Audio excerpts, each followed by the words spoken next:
Hello friends, welcome back to our channel. Team India versus England Chepauk స్టేడియంలో మన team India స్పిన్నర్లతో బరిలోకి దిగి ఇంగ్లాండ్ బ్యాట్స్మెన్ను మొత్తం డామినేట్ చేసింది.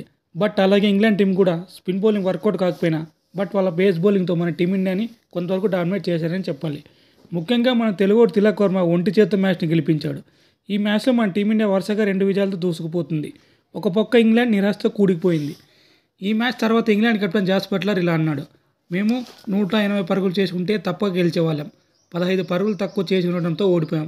కాబట్టి మేము మా బ్యాటింగ్లో ఇంకా కొంచెం ఇంప్రూవ్మెంట్గా ఆడాలి. అలాగే ఈ మ్యాచ్లో Brydon Carse both bat and బాల్తో ఆల్రౌండ్ పర్ఫార్మెన్స్ ఇచ్చాడు. దీనికి మేము చాలా సంతోషిస్తున్నాం.